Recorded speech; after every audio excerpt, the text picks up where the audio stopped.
All right. Good afternoon, everyone.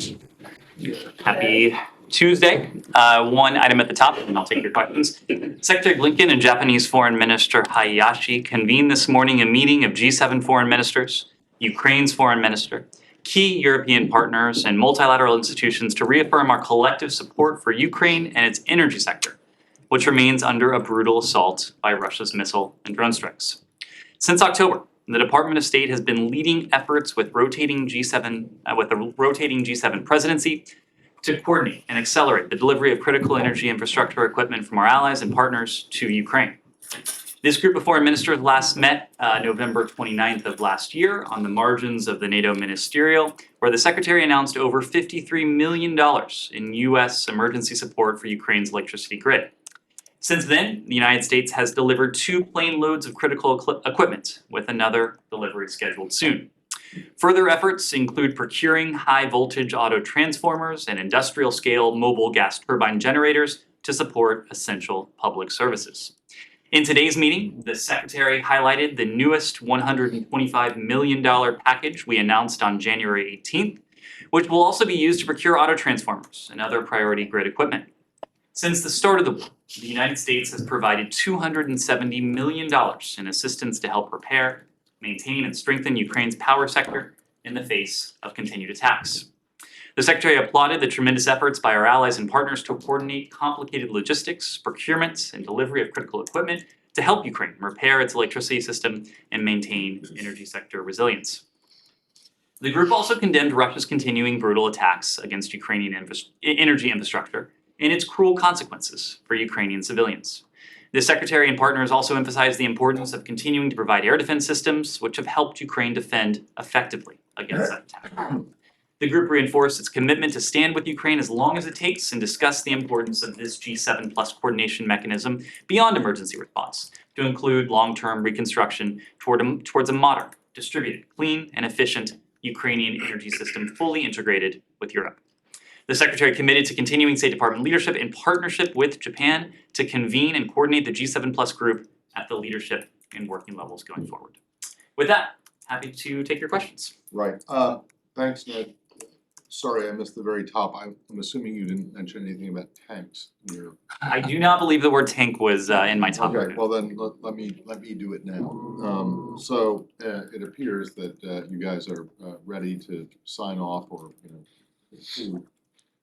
the transfer of Abrams tanks, and so I'm just wondering what you can say about it. Well, Matt, I know how much I tend to frustrate you when I do this, so I will just be clear and frank that if you're looking for me to say something different from what I said yesterday, you're not going to find it today.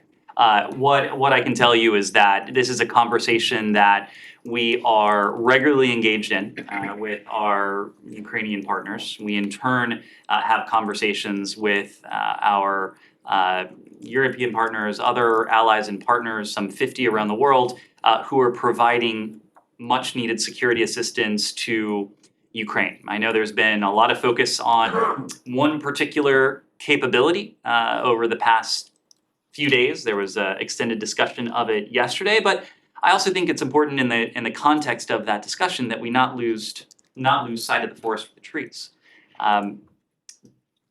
The amount of security assistance that the United States and allies and partners around the world have provided to Ukraine, it is in a sense staggering.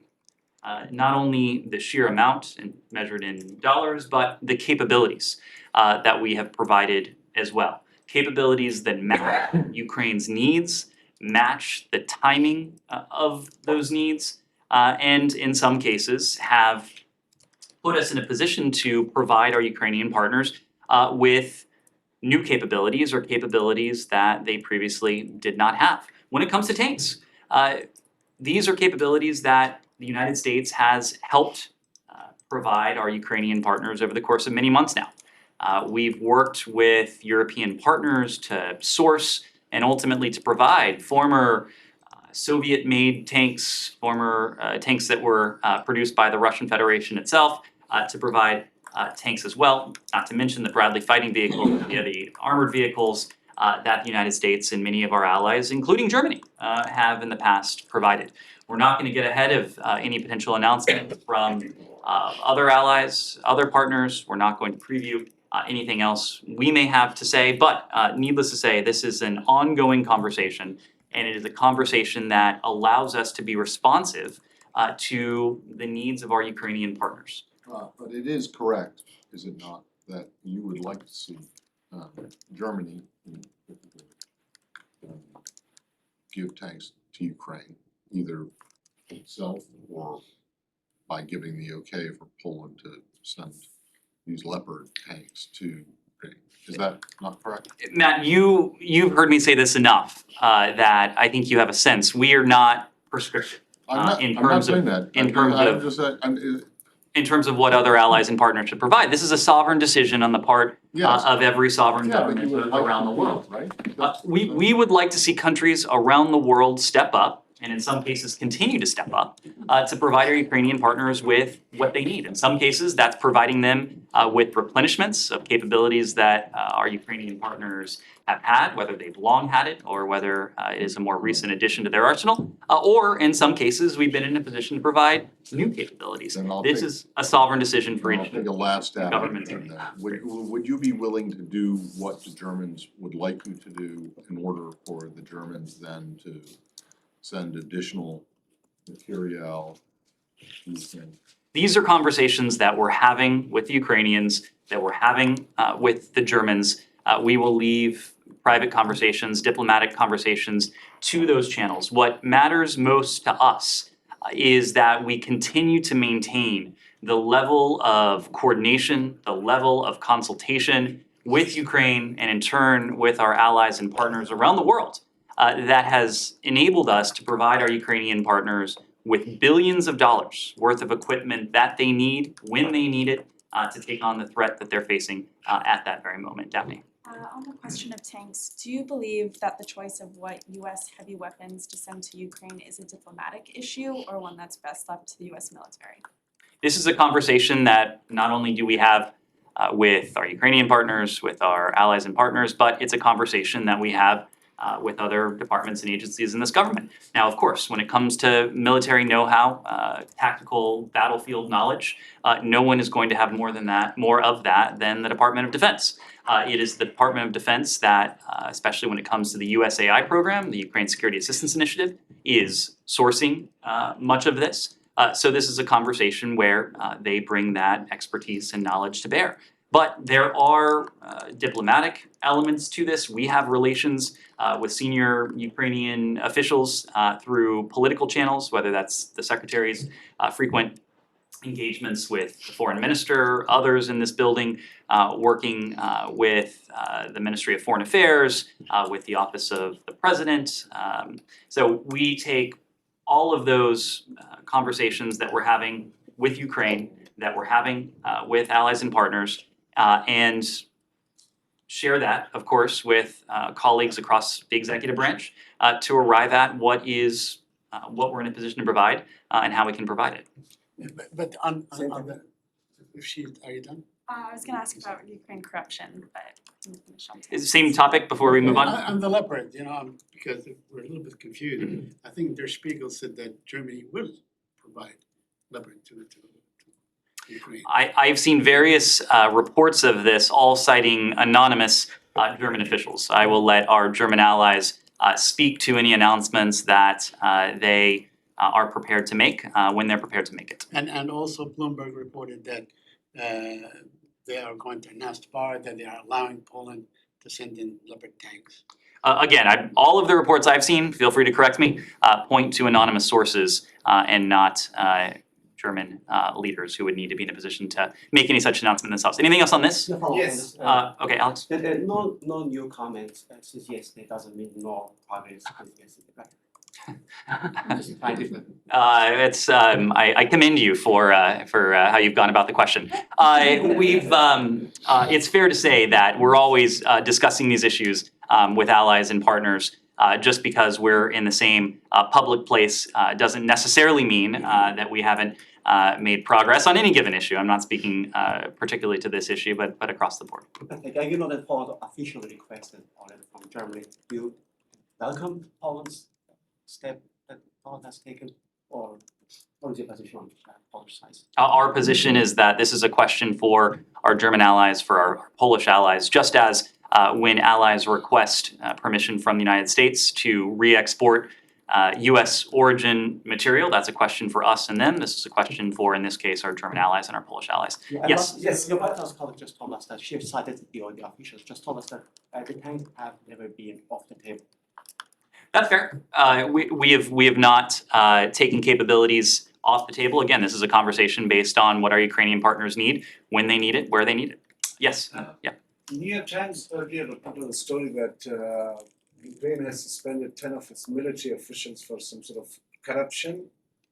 Is the US making sure that all the aid that has been given in billions of dollars is going to the right people and they're not building themselves some things? We absolutely are. We take extraordinarily seriously our responsibility to ensure appropriate oversight of all forms of US assistance that we are delivering to Ukraine. We're actively engaged with the government of Ukraine to ensure accountability. There are challenges associated with the current environment in which our Ukrainian partners are in the midst of a brutal attack by the Russian Federation, but we take this commitment seriously nonetheless, and we're still able to take steps to ensure that accountability. We have teams in Kyiv, we have teams back here in Washington who are working literally around the clock to support our Ukrainian partners. And a key focus is to ensure safeguards both for the accountability of weaponry as well as adherence to the laws of war are built into all assistance efforts as we help Ukraine defend its sovereignty and its territorial integrity against this ongoing aggression. We'll continue to work to ensure the assistance we provide is subject to that oversight, the security assistance, the humanitarian assistance, the economic assistance. And when it comes to that security assistance, to ensure that everything we provide is in compliance with our Leahy laws, international humanitarian law, and other applicable requirements, and of course consistent with the respect for human rights and democratic values that we share with our Ukrainian partners. This is a robust system of oversight and accountability. We thank Congress for providing us with additional resources to see to it that we're able to conduct this oversight. And this is a conversation that we are regularly engaged in with our congressional overseers as well. When it comes to the actions that we've heard about from our Ukrainian partners in recent hours, this stems from a desire we've heard very clearly from the people of Ukraine over the course of many years now.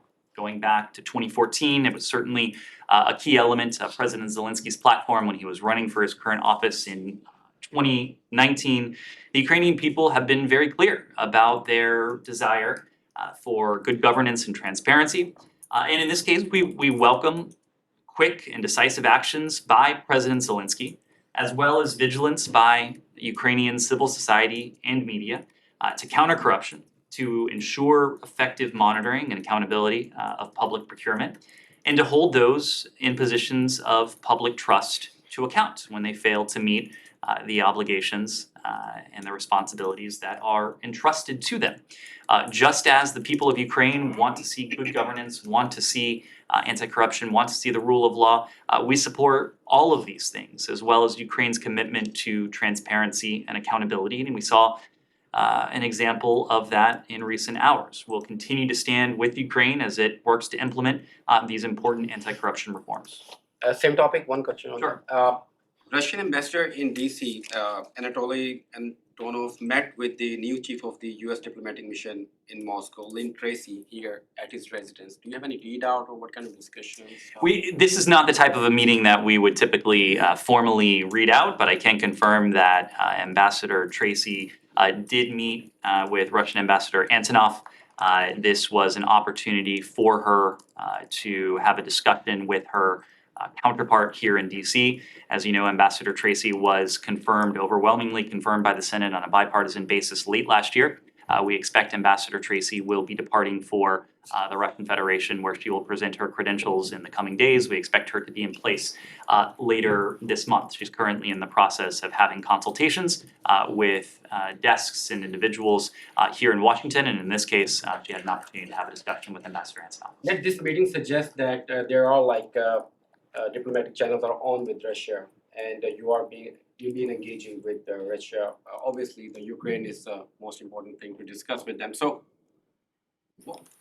what you see that what kind of demands Russia have to stop this war? I mean, obviously they are saying something. They want this, and they can stop this war. I mean, what kind of demands they are making to stop this? Whatever is happening in Ukraine. Well, let me say this. I'm not going to speak to what Ambassador Tracy discussed with Ambassador Antonov, but I can be pretty clear about what she didn't discuss. Didn't discuss any form of a negotiated settlement over Russia's brutal war with Ukraine. That's not for us to do. It is not for us to do in Washington. It is for our Ukrainian partners to do with, as appropriate, our support. And we stand ready to support them if and when the time comes for meaningful dialogue and diplomacy. We know that our Ukrainian partners are for that. We've heard a pretty well articulated vision for a just and durable peace that President Zelensky presented to the world last November. And has since re-articulated, as have other members of his government.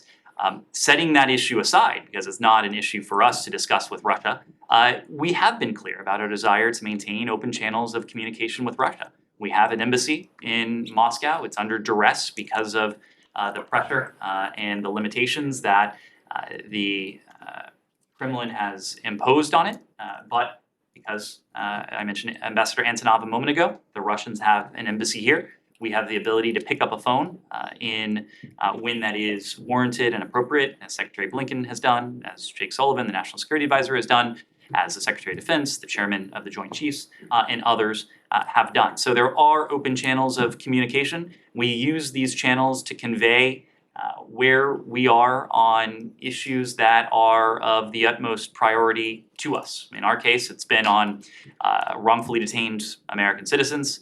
It has been on the costs and consequences of potential Russian escalation.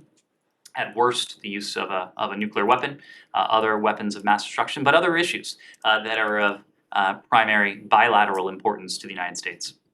Just Anything one else on more this? Yeah, correction. sure. Going back to the question about the resignation of the deputy defense minister in Ukraine. Does the US, was any US support to the armed forces of Ukraine meddled with by this deputy defense minister or anyone in his office? We're not aware that any U.S. assistance was involved in what we've heard about in recent hours. And are you undertaking a review to make sure that We are always engaged in rigorous oversight and accountability. As of right now, we are certainly not aware that any U.S. assistance was involved in the allegations that we've heard about from our Ukrainian partners. But this is an ongoing effort, day in, day out. Teams in Kyiv, teams back here are working to ensure that our support, the tremendous amount of support that we're providing, security assistance, humanitarian assistance, economic assistance, it is going to its intended objectives. Anything else on Russia, Ukraine before we move on? Let me, yeah, go ahead. NATO, Finland's foreign minister had suggested that Finland might try and join NATO alone, and then he backtracked later in comments to Reuters, I believe. Is that something that Finland joining NATO alone, is that something that the US would support? Do you have any comment on that? Or is that a bad idea? What we would support is Finland and Sweden joining NATO at the earliest opportunity. I spoke at some length to this yesterday. They are ready. These are countries with advanced militaries that have exercised with the United States and those of other NATO allies. These are advanced democracies. This is them joining separately. Again, we're not going to comment on a hypothetical. What we believe is that Finland and Sweden are ready to join the alliance. It's not only the view of the executive branch, it's the view of the legislative branch as well. You saw that in the swift accession process and the Senate's ratification of the treaty last year. This is a point we've made very clearly, repeatedly, in public, and private, to all of our partners, including to our Turkish allies in this case. And it's a point that we'll continue to make. Yeah, the question is whether you think that they should join together or whether one could join before another one. The discussion, You know, and it's not a hypothetical, it's, you well, know. it is a hypothetical because as your colleague Well, mentioned, it's just a- it- it's a it- hypothetical that they'll ever get in the first place, but the question is whether the US thinks that they should go in together or whether Finland and This has or always Sweden been- should this- go in first.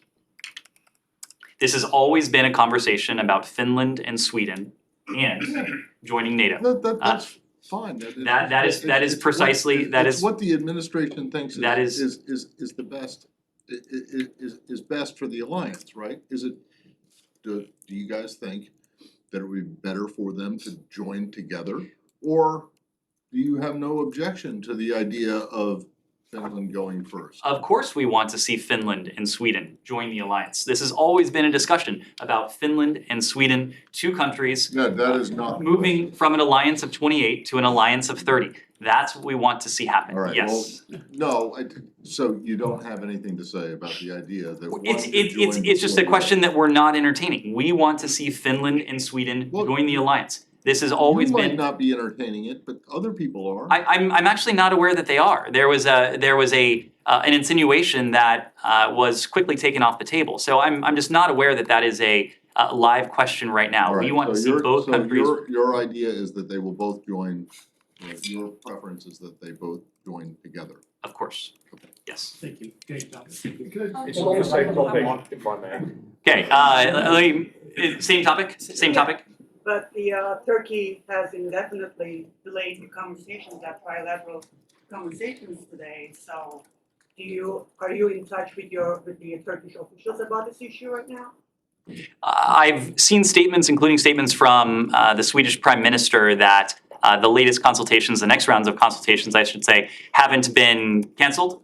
They have been postponed. It's an opportunity for Finland and Sweden and Turkey to take stock of where they are. We obviously want to see those consultations continue, and we want to see those consultations culminate in Finland and Sweden joining the alliance, bringing an alliance of 28, an alliance that is more purposeful, more united than at any time during the Cold War, bringing that alliance to 30.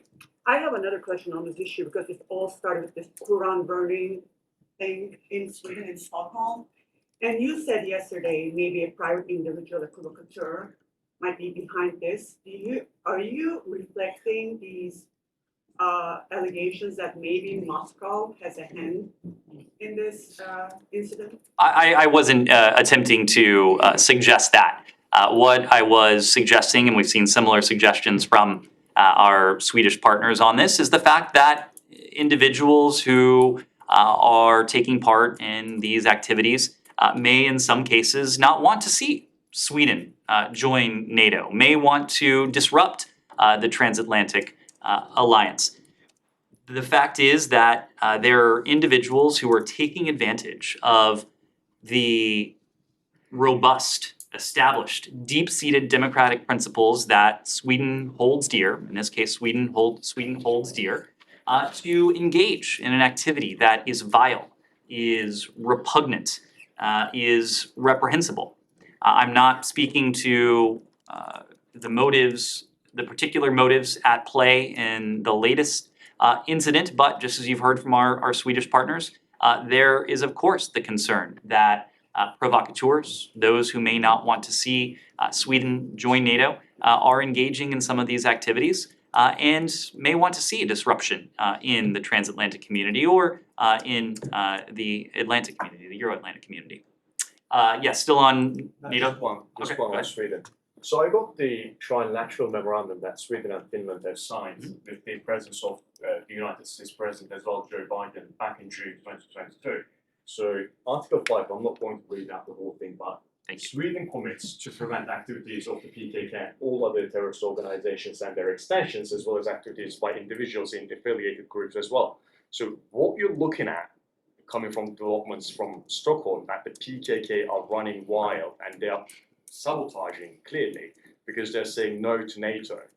And these are hurting Sweden's chances, and Sweden's chances are hurting Finland's chances. And Finland even came out today saying that we might even try our chances separately. So can the United States, can you do a message to Ankara from here, right now, that Sweden, including Article 5, has completed and fulfilled all the tasks in that trilateral memorandum? Because the Ankara is saying that that's not the case, that's far from being the case.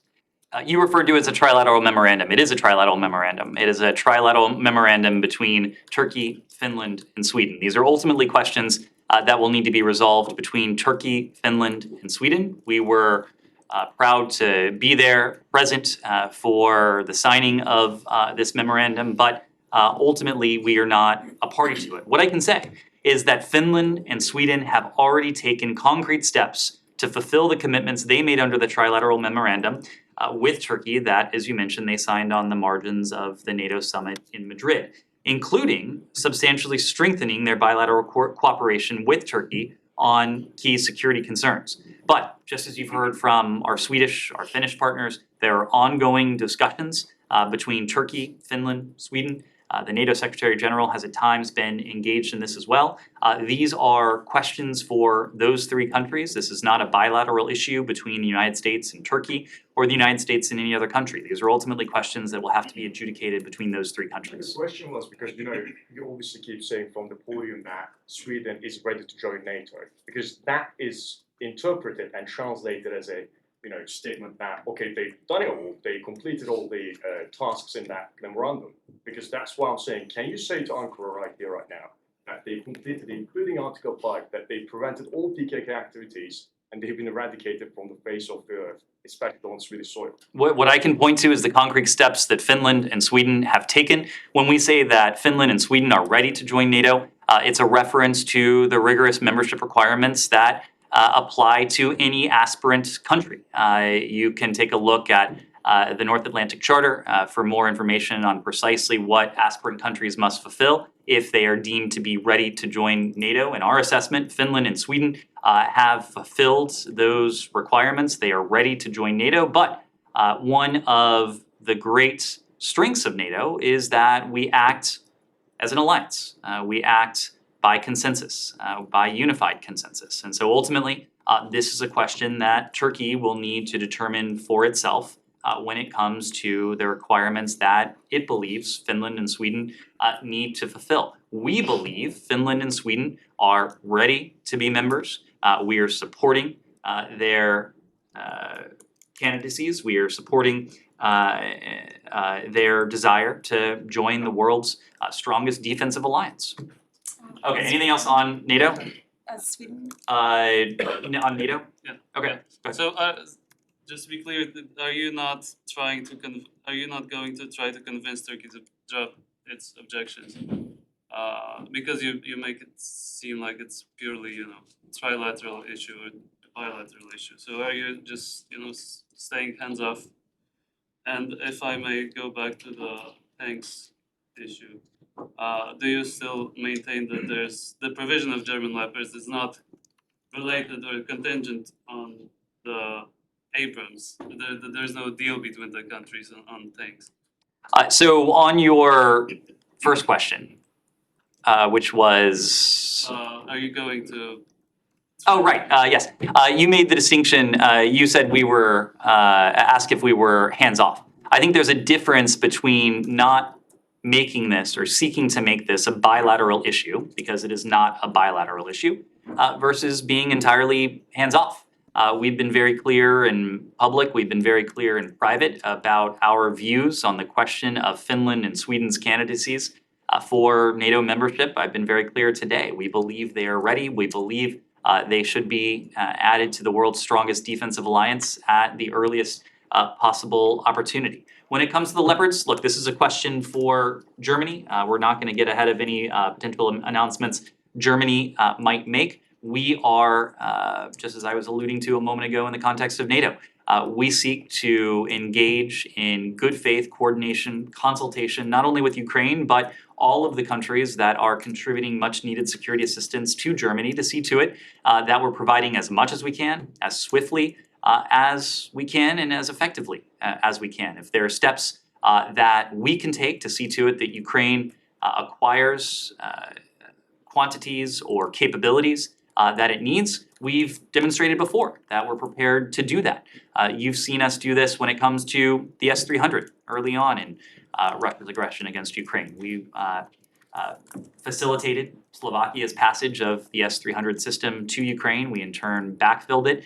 We've been able to do the same with other capabilities. We're always having conversations with our allies and partners about what more we could do, in many cases together, to get our Ukrainian partners what they need. Anything else on this, on Finland? Yeah. On Sweden, the Prime Minister said today that he wants to get back to a functioning dialogue on NATO membership. I know you said you don't want to make this a bilateral issue, but what can the US do to help Finland and Sweden return to a functioning dialogue? Well, ultimately, the question of the pace, the tenor, the content of these talks are going to have to be a question for Finland, Sweden, and Turkey. We can continue to voice our support for their candidacies. We can continue to engage in public and in private with Turkey and with other relevant countries to make very clear that we believe these two countries are ready, that they are prepared, and that they should be admitted to the alliance at the first possible opportunity. But again, this is not a bilateral issue between the United States and Turkey as much as some might like to turn it into one. We are cognizant of the fact that this is a decision that Turkey will have to make in dialogue and discussion with Finland and Sweden, and as appropriate, with Secretary General Stoltenberg. Okay. Last question on that. Would you condemn the burning of Quran, or do you think it is a matter of freedom of speech? So we can do two things at once. We can make very clear that an action like this is reprehensible, it's disgusting, it's vile, it's repugnant, even as we uphold the principles that allow something like this to be able to happen. The fact is, and I mentioned this yesterday, in our own democracy, we have seen actions that we might term lawful but awful. I think this would fall within that category. I want to be very clear that no one in this administration is voicing any degree of support whatsoever for this vile action that took place. Quite the contrary. But we're also very quick to add that Sweden is a vibrant democracy. And the reason something like this could happen in a country like Sweden is precisely because of its democratic character, precisely because Sweden upholds freedom of expression, freedom of assembly. And when you provide people those freedoms, when you safeguard those freedoms, sometimes they make terrible decisions. They do awful things. Okay. Thank you. Let me comment on this. Do you believe that your condemnation would deter any lunatic from burning the Quran? If only our condemnation would have that effect, Said. The Palestinian Okay. issue. I don't think the condemnation would have some crazy guy. Let me ask you about completely on the Palestinian issue. I asked you yesterday on the Human Rights Watch report.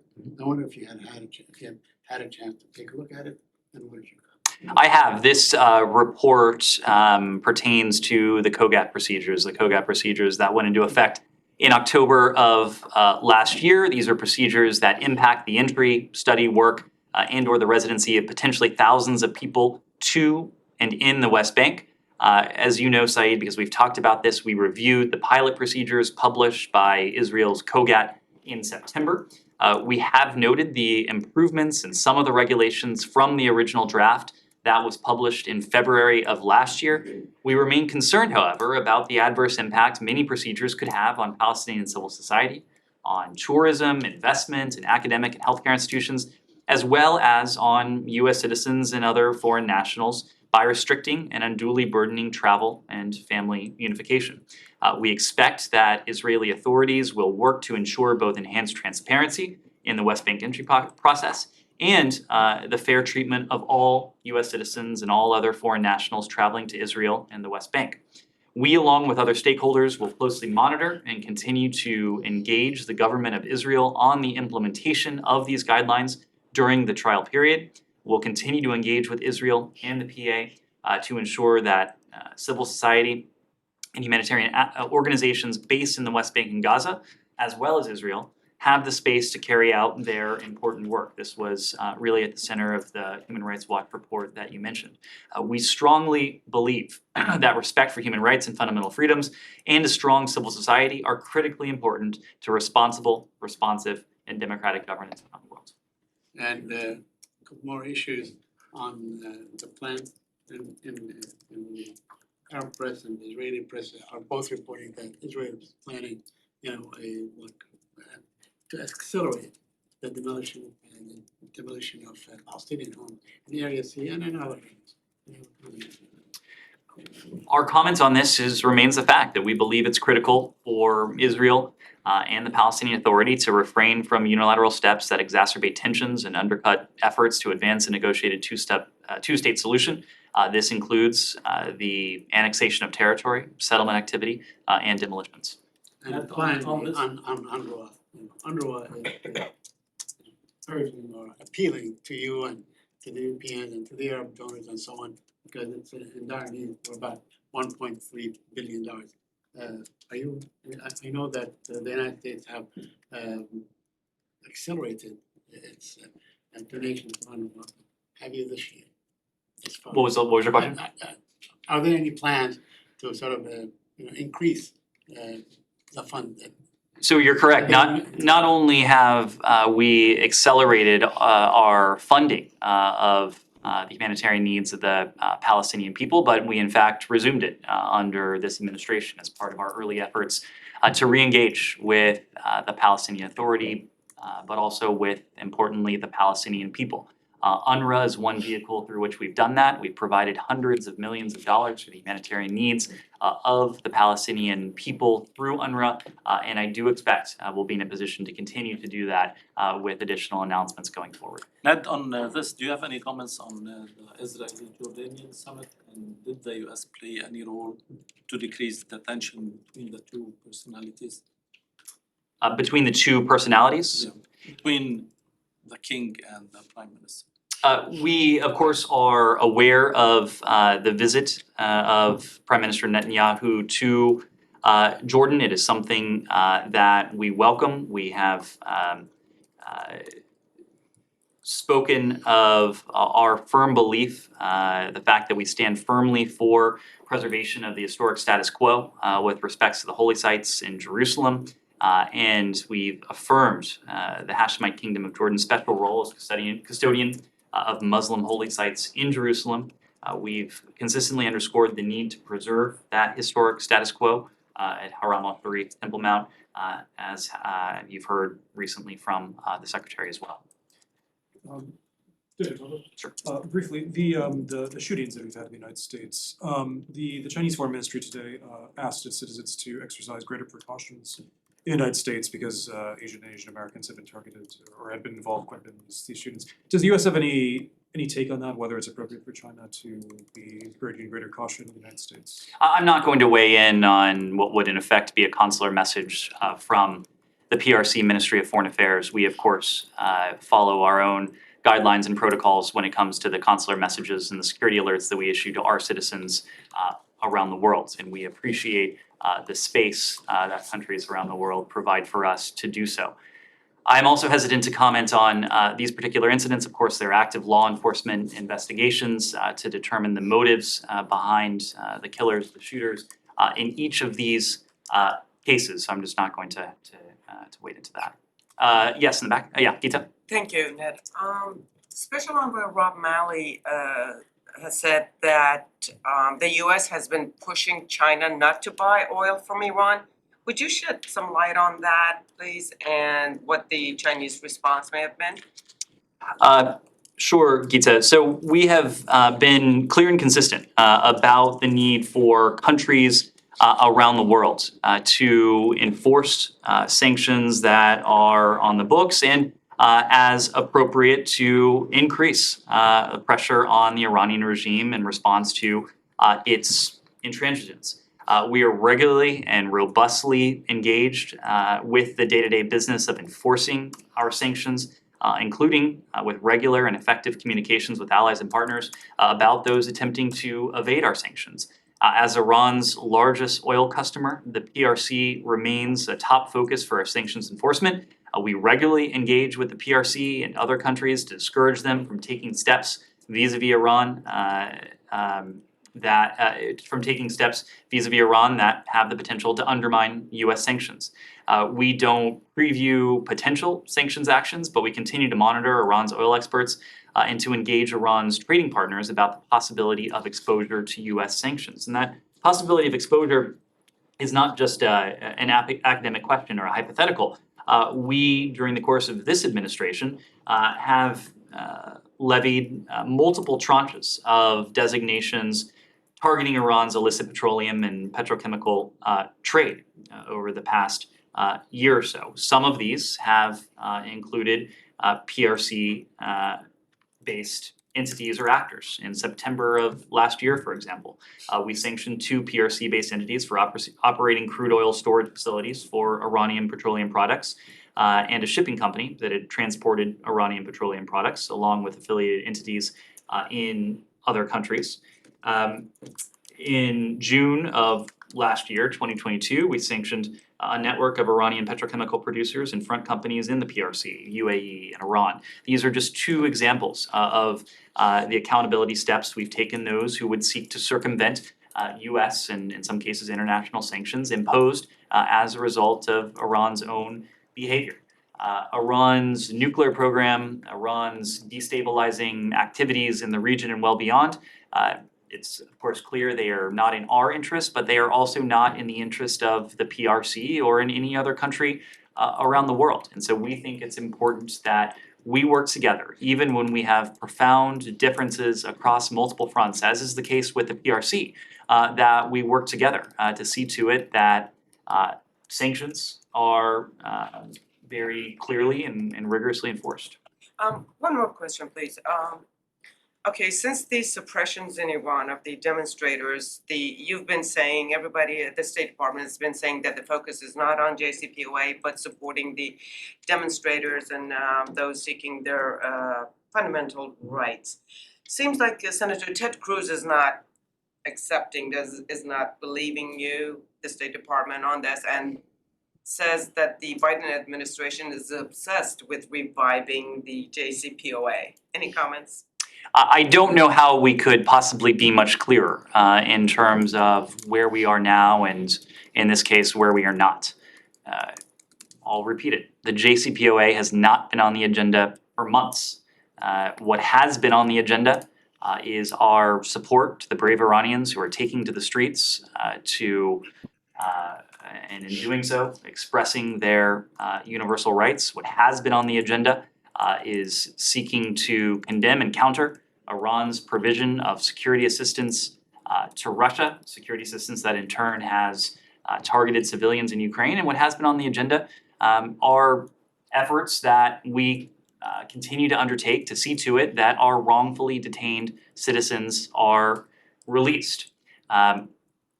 The JCPOA has not been on the agenda because the Iranians have consistently turned their back on a mutual return to compliance with the JCPOA. They did so last September when an agreement was essentially on the table, when the other participants in the P5+1 had essentially agreed to it, and all it would have taken was an Iranian determination to move forward with it. They chose not to. They chose to renege on commitments. This was a pattern that we'd seen from Iran. So even while we believe that a diplomatic solution to the challenges posed by Iran's nuclear program is by far the most preferable option, a mutual return to compliance with the JCPOA has just not been on the table. It's not something we're seeking. You mentioned the detainees net. Sorry, any updates on that? The only update I have is that it is an issue that we are prioritizing in everything we do. We have means by which to convey messages to the Iranian regime. We have made very clear to them since the earliest days of this administration the priority we attach to the safety and security of these Americans and the fact that these Americans should be released. These Americans are being held as political pawns. This is an abhorrent practice. It's a practice that Iran has long engaged in. It's a practice that we seek to put an end to with these American citizens. Yes. President Biden and the Vice President both had raised voice for the people of Kashmir when they were running elections. And today Rahul Gandhi of Congress has also said that if his party comes into power, the autonomy issue and the self-determination issue for Kashmir will be its first priority. And of course, Pakistan and India, this is one of the major issues. Is there going to be a time when we will see a just resolution to this issue, or is this issue going to continue to linger on? This is a question for India and Pakistan. We had an opportunity to speak about this yesterday, made clear that we support constructive engagement between our two partners, in this case India and Pakistan, but ultimately the character, the tenor, the details of that engagement is a question for them. On Pakistan, sir, one more question. Sure. Russia and Pakistan. A few days ago, Russia said that it's nearing a deal to sell oil to Pakistan, which of course traditionally hasn't been a major importer of Russian oil, but has very serious economic problems. Does the United States have a stance on this? Has there been any dialogue with Pakistan about whether to move forward or not? Well, our approach to this has been laid out in the price cap mechanism that we've worked out with other countries around the world, including the G7. And the virtue of the price cap is that it allows energy markets to continue to be resourced while depriving Moscow of the revenue it would need to continue to propagate and fuel its brutal war against Ukraine. We've made the point that we have very intentionally not sanctioned Russian oil. Instead, it's now subject to the price cap. So we've encouraged countries to take advantage of that, even those countries that have not formally signed on to the price cap, so that they can acquire oil in some cases at a steep discount from what they would otherwise acquire from, in this case, Russia. We've been very clear that now is not the time to increase economic activity with Russia, but we understand the imperative of keeping global energy markets well-resourced, well-supplied, and the price cap, we believe, provides a mechanism to do that. Let me move around. Yes, go ahead. Thank you. I want to ask regarding Ms. Julie Turner, nominee for Special Envoy on North Korean human rights issues. Can you add some more details about her career and competence as a diplomat? And also, what's the reason for nominating her 2 years after the inauguration of the Biden administration? Sure. So first, let me just say that we congratulate Julie Turner on her nomination as the U.S. Special Envoy on North Korean human rights issues, and we look forward to the Senate confirming her, we hope, swiftly. She is uniquely qualified for this position, having worked for nearly 2 decades on North Korean human rights and other regional issues in the State Department and at the National Security Council staff. There are few people with the depth of knowledge, experience, and relationships that she brings to bear on North Korean human rights issues. This administration, as you know, is committed to placing human rights at the center of our foreign policy. And for decades, the United States has championed efforts to improve respect for human rights and dignity of North Koreans, and will continue to promote accountability for the DPRK government for its egregious human rights record, including through the appointment of the Special Envoy for North Korean human rights. Even as this position has been vacant, and of course it's a position that wasn't filled by the previous administration, so it's been some time since we've had a Senate-confirmed individual in this position, State Department officials at all levels, from the Secretary on down, have been actively engaged on issues of North Korean human rights. This engagement has included working with the international community to raise awareness of these issues and introducing resolutions in multilateral bodies, documenting violations and abuses through our annual congressionally mandated reports, and supporting efforts to increase the flow of information into, out of, and through the DPRK. Julie Turner's appointment reflects our priority in addressing the DPRK's deplorable human rights situation. Kylie? Just a quick question on that. So by nominating her, the administration doesn't plan to elevate its focus on North Korea human rights abuses? She will be the special envoy for North Korea human rights issues, of course. She will fulfill a position that, as I mentioned before, was vacant for the entirety of the last administration, hasn't had a Senate confirmed individual in place for a number of years now. I would add, however, that even in the absence of a Senate confirmed individual in this role, it's been a focus of ours. We are very pleased to see Julie Turner's nomination, and again, we hope that she is swiftly confirmed by the Senate so she can be in place formally in this role before long. And if I could just ask one quick question about the letter from Congressman McCall to the Secretary yesterday. A lot of questions related to the documents found in the President's former office in the Penn Biden Center. I'm wondering if you have any update for us as to if the department knows if any of those documents are State Department documents, because that's one of the questions in this letter. And if you don't yet know that, if you expect that you'll be getting any update, from the IC or from DOJ on the content of those documents. So first on the letter we received yesterday, let me just add that we've had productive, constructive engagement with the 117th Congress, with the last Congress. We had thousands of engagements on that Congress's priorities, and importantly on the priorities that matter most to the American people. This is what we certainly hope and expect to have with this Congress, with the 118th Congress. Chairman McCall, as you know, was in the building earlier this month. It was, from our vantage point, a very useful, constructive meeting. In the aftermath of that meeting, we received multiple letters from his committee. We've made initial responses to several of those letters. We've done so quickly. We're actively engaged with the committee on multiple fronts, wanting to be responsive to their interests. Regarding the letter that was transmitted yesterday, we're going to coordinate with the executive branch and consult with the committee, as is standard in all of these cases. These are discussions that we'll have internally and that we'll have with the committee going forward. On the question of the documents themselves, I'm just not in a position to go beyond what you've heard from me before and now from the Secretary before. He, just as the President was, he was surprised that there were any government records found in the Penn Biden Center. Obviously, there's an ongoing DOJ review. We're going to let that review play out. And just one more question.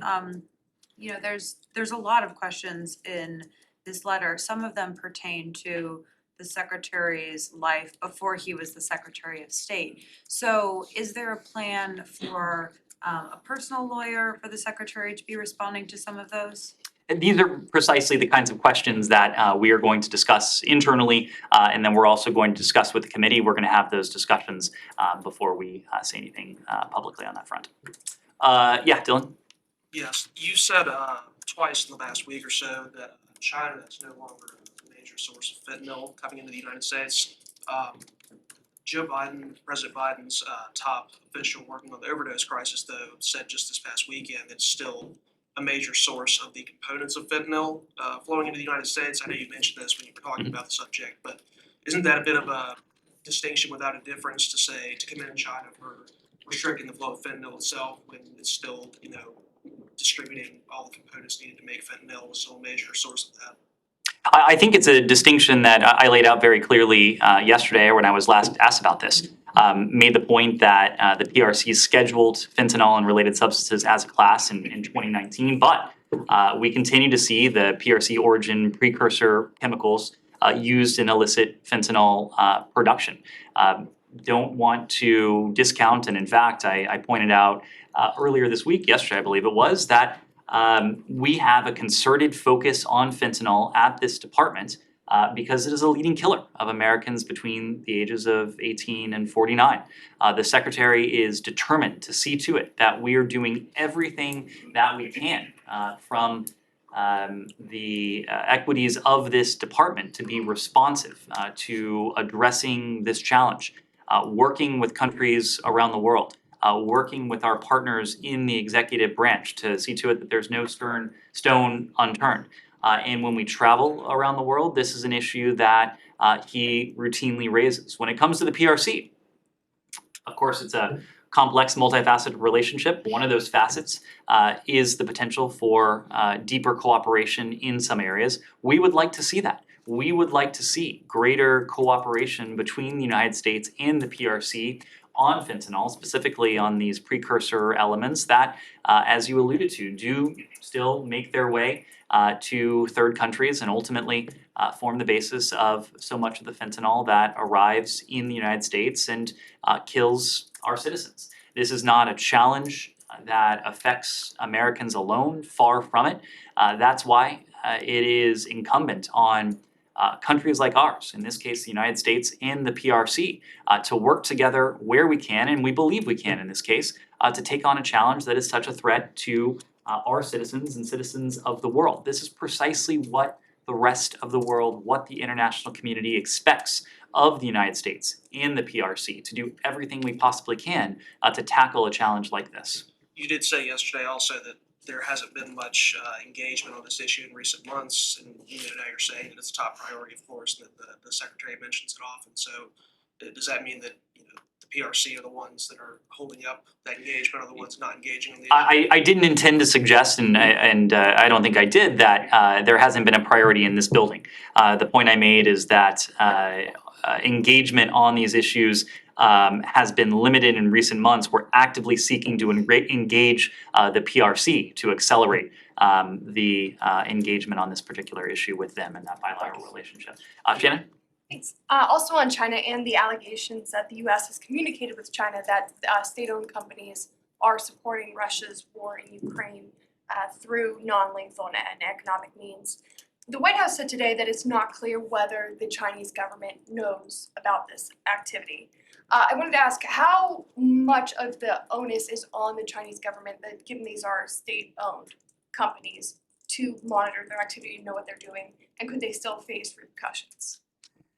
So let me make the point that this is something that we've been closely monitoring since even before the start of Russia's war against Ukraine in February of last year. We've been very clear with the PRC of the implications of providing materiel to support Russia's war against Ukraine. I'm not in a position to confirm some of the accounts you've read, but we would be concerned if we were to see not only the PRC itself engaging in this, but Chinese companies, PRC companies doing this. Obviously, there is close synergy, cooperation, coordination between the PRC government and companies operating in and out of the PRC. And in all of our conversations, we have emphasized to our PRC counterparts the importance of that we attach to this and to the need to our ongoing monitoring of this. I suspect it's something that we'll discuss in the coming days when the Secretary has an opportunity to travel to Beijing. We'll take a couple more questions. Yes, go ahead. Yeah, there was an incident today in Ankara, Turkey. Voice of America reporter was harassed by the right-wing Nationalist Movement Party today, and one of the members, he also said on Twitter that her permanent video in foreign media outlet VOA, which is a prominent propaganda tool for the US, are revealing of her true intention. Do you have any reaction or comment to this? I'm not immediately familiar with this incident, so I would need to look into it. What I can say is a general matter is that we support freedom of the press, the ability of journalists and reporters to conduct their indispensable work free of harassment, free of threats, free of violence around the world. It's a principle that applies to countries around the world. So we'll have to look into that. I have a follow-up on that. This is not the first time VOA reporters, especially in Turkey, are being harassed, and VOA Turkish website is still blocked in Turkey since, I believe, June 2022. Is there an ongoing conversation between Ankara and Washington about its US public broadcaster position in Turkey? What I can say is that in our engagements with our Turkish allies, we raise issues that are of mutual concern, issues that are a concern to us as well. We talk quite a bit about security issues, about diplomatic issues, economic issues, but also issues of human rights and civil liberties. Those are a staple of our conversations with our Turkish allies. We emphasize the universality of universal rights. One of those universal rights is the freedom of expression, freedom of assembly, in this case, freedom of the press as fundamentally important. Yes, go ahead. Thank you, Ned. Follow up on the North Korea. When it comes to the North Korean issue, I think Ambassador Sung Kim is still concurrently serving as special representative for the DPRK. If you are seriously looking for the diplomatic path with DPRK, why don't you guys just appoint a full-time special representative for DPRK? When it comes to Sung Kim, who is serving concurrently as our special envoy to the DPRK and is our bilateral ambassador to Indonesia, he is an extraordinary talent. There's few people, if anyone, who has his level and depth of knowledge when it comes to the issues that are at play with the DPRK. He's been involved with this for many years. We want to make sure that we're leveraging that experience, that knowledge, that expertise as well. Now, there's a very practical issue at play. We've made very clear that we seek to engage directly with the DPRK to see if we can arrive at practical, pragmatic steps we can take towards what is our ultimate objective of the complete denuclearization of the Korean Peninsula. The DPRK, unfortunately, has demonstrated no interest or willingness or ability to engage with us on these questions. So it may be a different story. Were there active diplomacy ongoing with the DPRK? Were there active dialogue ongoing? In the absence of that, Sung Kim has been very focused on working with our Japanese allies, on our South Korean allies, other allies in the Indo-Pacific, other allies and partners around the world. That is a significant amount of work, and if we are to arrive at a position where it does make sense to have an individual singularly focused as special envoy for the DPRK, we can cross that bridge, but right now Sung Kim has been doing a really tremendous job as our ambassador and as our special envoy. Yes, go ahead. Thank you. Dr. Soh. Thank you. Reportedly, House Speaker McCarthy has planned to visit Taiwan in the spring this year. So as we remember, last year after Speaker Pelosi's visit to Taiwan, China conducted a large-scale military exercises around Taiwan. So my question is, what would be the State Department's position on Speaker McCarthy's potential trip to Taiwan? I'm not aware that the Speaker's office has announced any planned travel. Would have to refer you to the Speaker's office. Of course, Congress, and we made this point last summer as well, is a co-equal, independent branch of government. They are going to make their own decisions when it comes to every issue under the sun, and that includes potential travel. Now, what concerned us last summer and what has concerned us throughout this administration with Beijing's approach to cross-strait issues is the apparent desire on the part of the PRC to undermine the long-standing status quo that has really held up decades of stability, peace across the Taiwan Strait. We do not want to see that eroded. Our concern is that in the aftermath of Speaker Pelosi's visit, the PRC used that as a pretext to accelerate what it had already been doing, trying to create a new normal, trying to undermine the status quo that, far from undermine, we seek to preserve.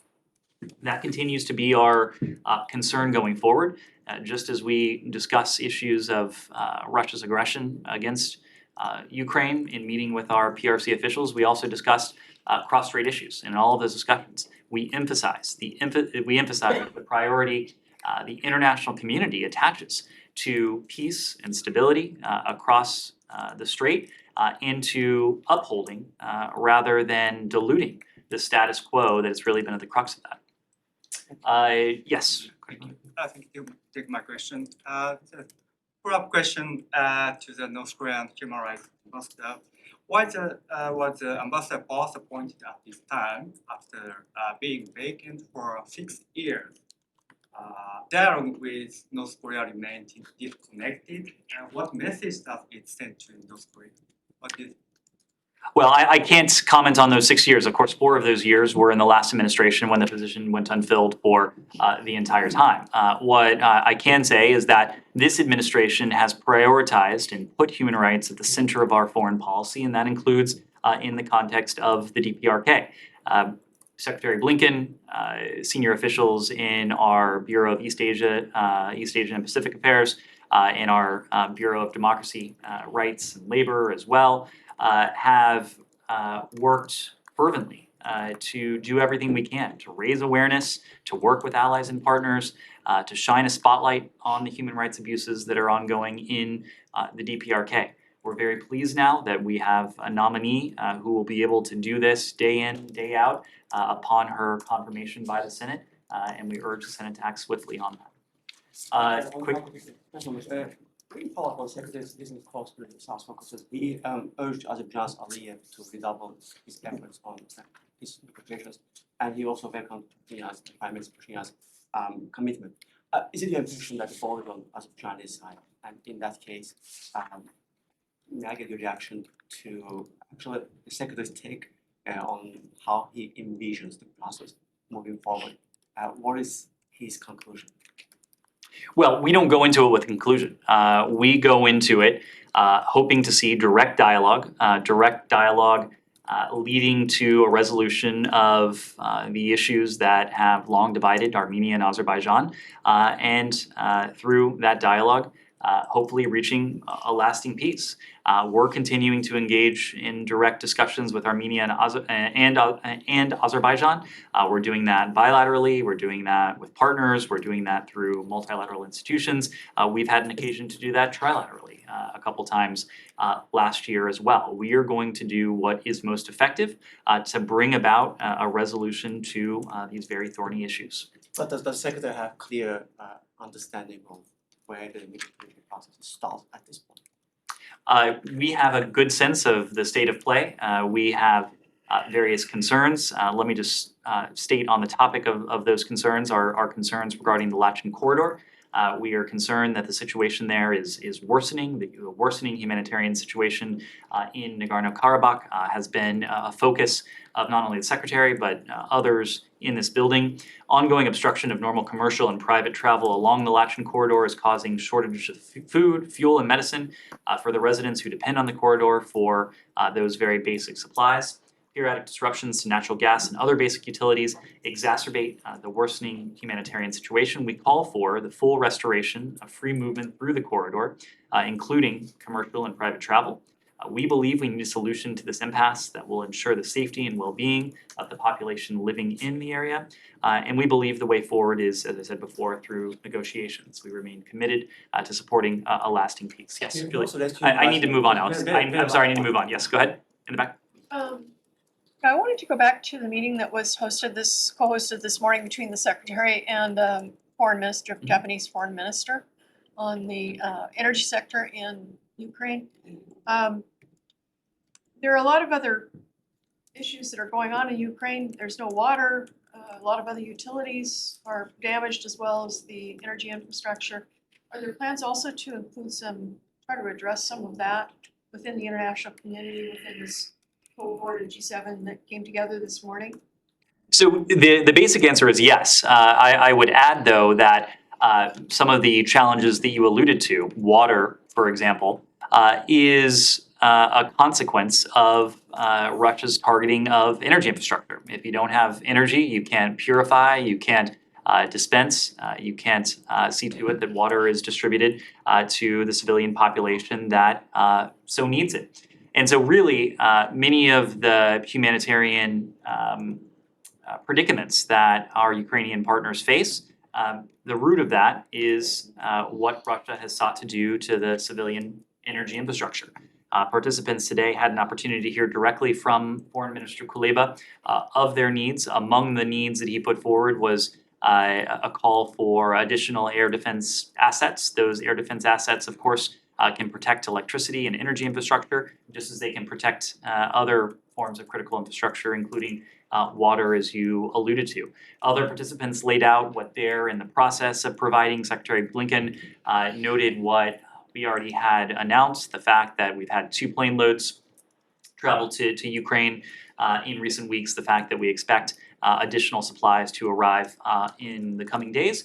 And he really put an emphasis on how we can continue to leverage this group of foreign ministers, the G7 plus a number of other countries, to, in the first instance, keep this group going, providing Ukraine what we have and what we can in the form of assistance for their energy infrastructure, but also as we effect the shift from emergency response to long-term reconstruction.